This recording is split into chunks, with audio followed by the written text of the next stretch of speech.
I think that's an okay angle. Hello, random camera.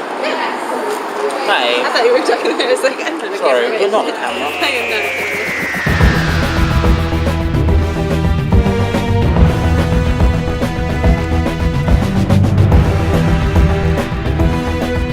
So, we're eating fish and chips. Really nice fish and chips. And they're nice. Talking about fish. What was that idea you gave me earlier?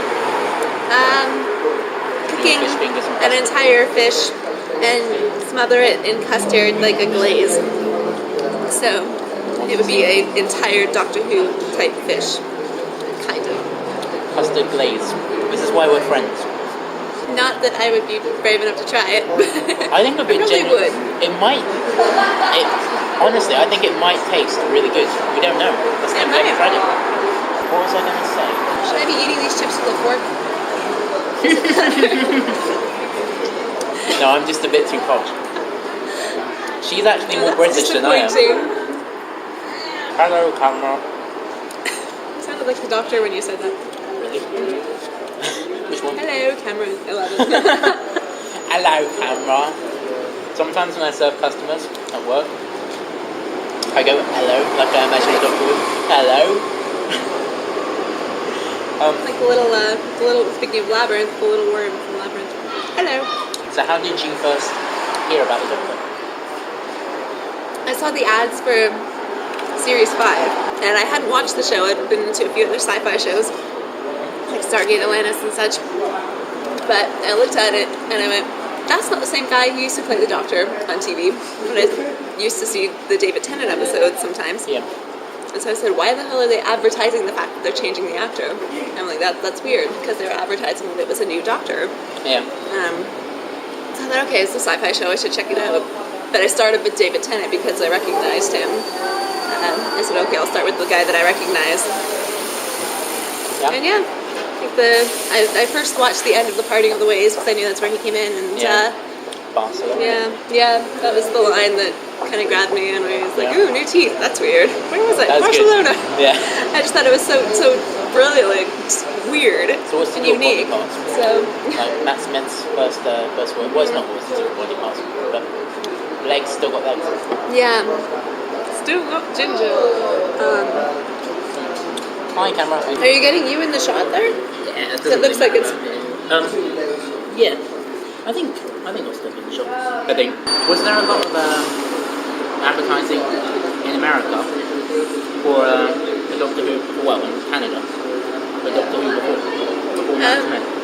Before Matt Smith, I don't really remember. I just remember seeing some of the David Tennant episodes on CBC, which is like our equivalent of BBC. Yeah. Yeah, I don't remember seeing any ad. Well, actually, no, that's not true. I remember seeing advertisements for the next Doctor.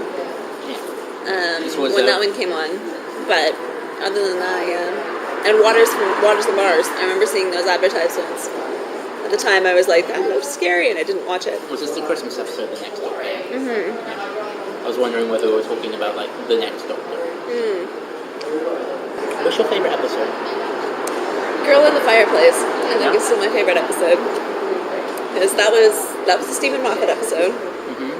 And that was still back right at the beginning of David Tennant's run, which I think was some of his best episodes, to be honest.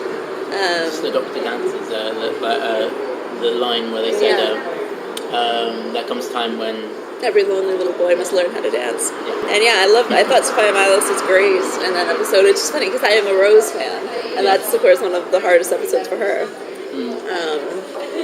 But I really liked that episode. I love their chemistry. You could totally have seen her going off and traveling with him. Rose was perfect for him too. Like, I think she was really a great character to be with him at that time. Like, I know a lot of people don't like Rose, but I really do. I think she was a bad wolf. Yeah. But no, I think Renette was really good for him too. Like, they were really evenly matched, which was really an interesting dynamic. And she was only like a companion for that episode, wasn't she? Yeah. Because she died in the end. And yeah, I just think like the look on his face at the end of that episode was just so heartbreaking. Because it's like he didn't even cry or anything like that. It was just. That's true. I don't know. I think Renette was really good for him too. Like, I know a lot of people don't like Rose, but I really do. I think she was a great character to be with him at that time. Like, I know a lot of people don't like Rose, but I really do. I think she was a And you see that's the kind of thing you get so much of Matt Smith now, is that look. That's the thing, because I really like Matt Smith, but what solidified my love for Matt Smith in the role of the Doctor was seeing the different sides to him. Because knowing that I preferred the guy that was jumping about and just being a bit, a bit zany and crazy. Seeing that he had a 3D element to him, seeing him angry and seeing him upset. You remember the Doctor's wife? Oh my gosh. At the end of that, I was honestly like, oh my god. Yeah, when he cried at the end of that was, for me, the definitive moment too, where I was like, okay, I like this guy. But that's where this guy now. That's where you end up saying, okay, I love him. He's brilliant. Even before that, there's really good episodes, like in Series 5. There's a really good moment in I think it's Flesh and Stone. He's trying to guide Amy through the forest with her eyes closed. Yeah. So you sort of see him angry there. Yeah. But yeah, I just really think Matt Smith is good. Like Matt Smith, David, it's just so hard. That's the thing. That's the thing you've got to take on board with the Doctor and the whole show. Is that you can't really stay loyal to one element of it because it keeps changing. And even Matt Smith isn't going to stay there forever. If you love Doctor Who, I think you just have to accept that you have to be more loyal to the story in general, of him being a Time Lord and regenerating, than you do to the actors, because they'll come and go. But that being said, they're really, really fantastic. Yeah, it's the character, not the actors, that, like, even that's what Matt Smith's been saying since people have been asking him, oh, how do you feel about the Pawns leaving? And he's saying, like, I'm just going to miss them terribly. He says he's great friends with them, but he says he knows that the only way you can look at this show is forward. That's how he started. I mean, people don't lie. Like, you can't lie about it. I mean, no one's going to stay in a particular role forever because it will dampen the storyline, I think. Which is what makes it such a good show. And that's what David Tennant said when he left. He only did the 4 years, and he said he would love to have stayed, but Russell T Davies and everyone was leaving, Julie Gardner and such, and he said he wanted to go out while people still liked him.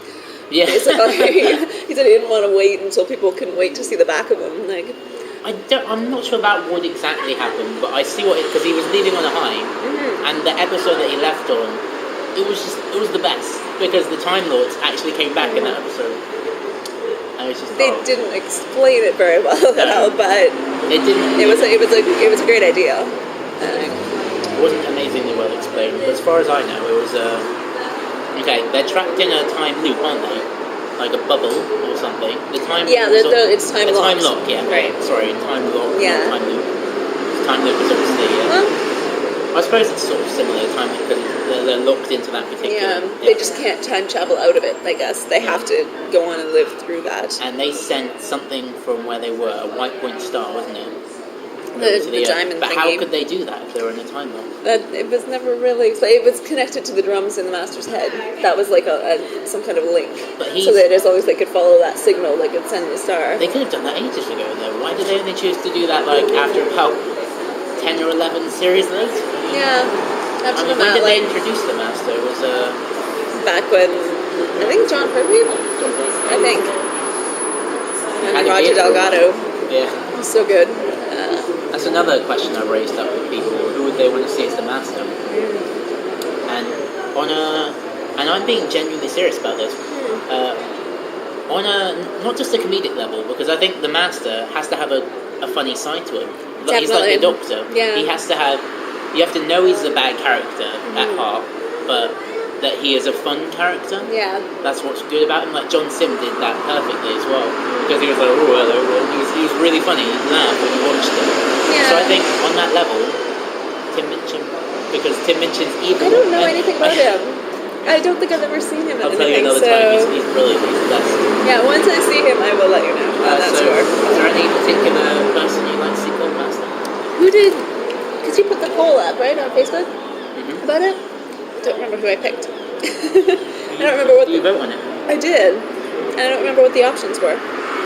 Yeah, I let people choose their own options, but I put a few in, like John Sim again, obviously, and he has said that he will only come back if he gets to regenerate.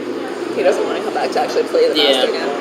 No, because it wouldn't make sense really because he died probably died trying to save. Well, he must have done. Because it makes it look like he was zapped back to the Time Lord with them, the other Time Lords, which they couldn't have really died. They just got sent back. Yeah. So he must be back there now. That's a good point. That's all I can figure out. Yeah, so it's still possible to bring him back. And I think If they break the time lock again. I think I'd make a good master. Sorry, because I think I'd play a really good evil character. I'd have a lot of fun with it. I think you would too. I'd hate. You would make it fun. You would make him a fun master. I would hate having to try and kill the Doctor or be the bad character, but I love the show that much that I would genuinely do that. It's such a good idea to bring the master back. Yeah.